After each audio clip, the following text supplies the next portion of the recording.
Hello everyone, I'm Joshua Di Bolite, and today I'm going to talk to you about intermittent fasting.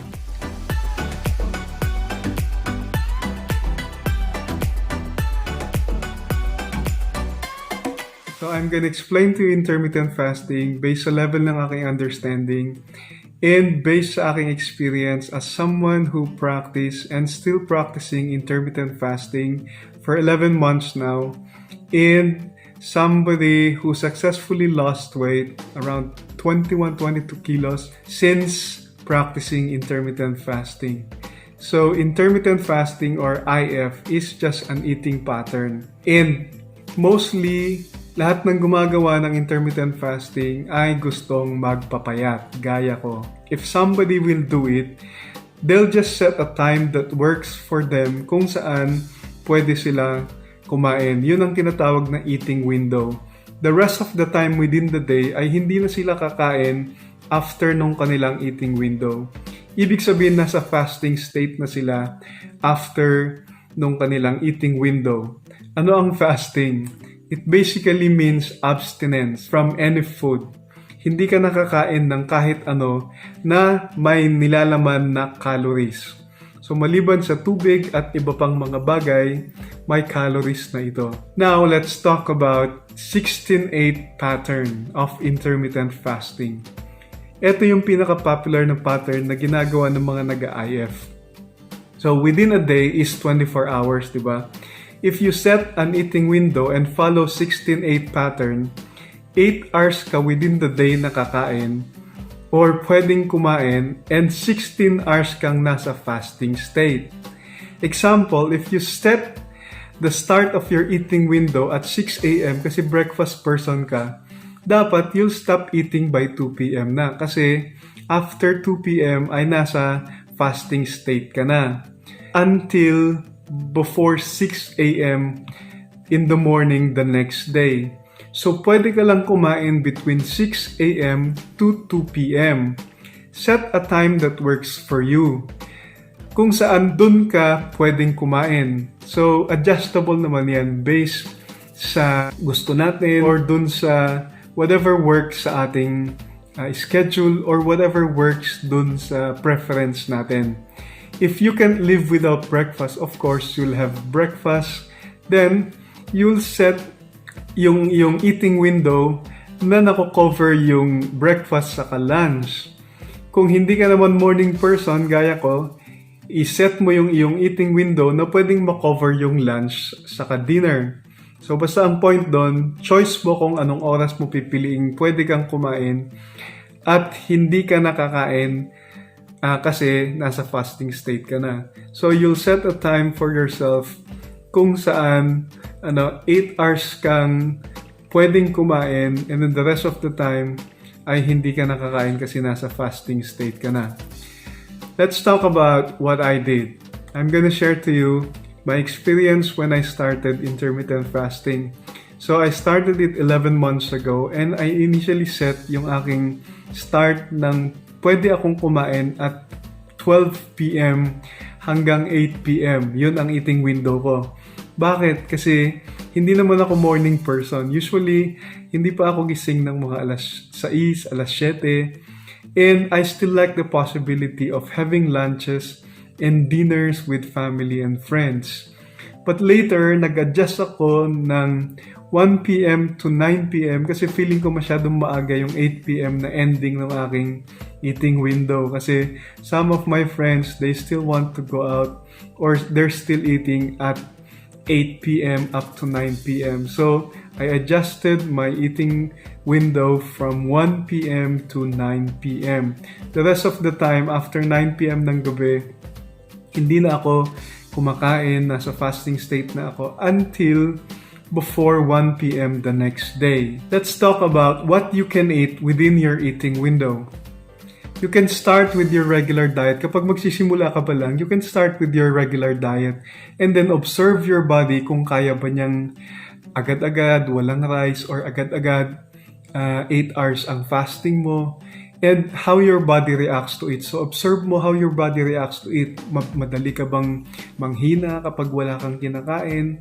At hindi mo ba kaya yung 8 hours lang na eating window kasi nasanay ka na kahit hating gabi kumakain ka? So observe your body kasi that is your body. Your body will adjust and adapt to your new eating pattern. If you start and stick to 16-8 window, your body will definitely and eventually adjust and adapt to your new eating pattern. What I did is, dun sa first 2 weeks nung nag-start ako mag-IF, ay hindi ko muna inalis ang rice. Dun sa isang video ko, I'm gonna post the link below. I talk about ditching rice altogether. But dun sa first 2 weeks when I started practicing IF, ay nagra-rice muna ako. Pero 1 cup lang. Then after 2 weeks, I got rid of rice altogether. Kasi ang primary reason naman kung bakit ako nag-IF ay gusto kong magbawas ng timbang. So I incorporated yung IF, intermittent fasting, dun sa diet ko. What diet I followed, I'm gonna talk to you sa ibang video. So I needed to regulate my diet and at least magkaroon sana ng caloric deficit sa katawan ko for a more effective weight loss process. So I'm gonna discuss caloric deficit in another video again. Next that we'll talk about is what can you drink when you're in your fasting state? Anong pwede mong inumin kapag nasa fasting state ka? Siyempre, ang pagkain, that's a no-brainer. Hindi ka na pwedeng kumain. No food anymore, except for liquids. Pero anong pwede kong inumin? Pwede ba akong mag 3-in-1? Hindi pwede ang 3-in-1. Kahit na feeling ng iba, nagpa-fasting pa rin sila. Kasi hindi naman sila kumakain ng meals. Kahit na nagti-3-in-1 sila. Pero, ang 3-in-1 ay may calories kasi may sugar yan, saka creamer. If you drink anything aside from water, brewed coffee, hot green tea, and other teas, ay mabe-break ang iyong fasting state. So let's talk about it one by one. Siyempre alam natin ang tubig walang calorie, so pwede iyong inumin. Brewed coffee naman, pwede kasi 2.4 exactly ang kanyang calorie content pag freshly brewed na 1 cup coffee. So pwede yan, it won't break the fast. Kapag hot tea, freshly brewed hot tea, yung mga Lipton or maganda green tea ang piliin ninyo kasi maraming antioxidant saka mababa rin ang calories, almost zero. So hot green tea, bumili kayo ng mga tsaa-tsaa na nakasashay at subukan nyong inumin kung gusto nyo ng something hot while on fast kayo. So pag hinaluan nyo yun ng anything, sugar, coffee, creamer, milk, it will break the fast. Hindi pwede yun kasi it will break the fast. So, may calorie content yung mga yun at hindi sila allowed during fasting state kasi it will definitely break the fast. So far, yun lang ang pwedeng inumin. Freshly brewed coffee, hot green tea, and other teas that you prefer, and then water, of course. Pag umiinom ka naman ng apple cider vinegar, pwede yon kasi it won't break the fast kasi wala namang calories ang apple cider vinegar. Let's talk about the advantages of IF. Ano ang mga advantages ng IF?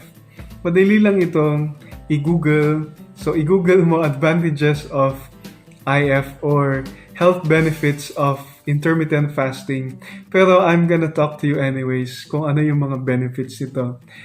Hindi ka na kain ng kain kasi sinet mo na yung time na pwede ka lang kumain saka yung time na hindi ka nakakain. So, definitely wala ng midnight snack and that is to your advantage kasi hindi ka nakain ng kain.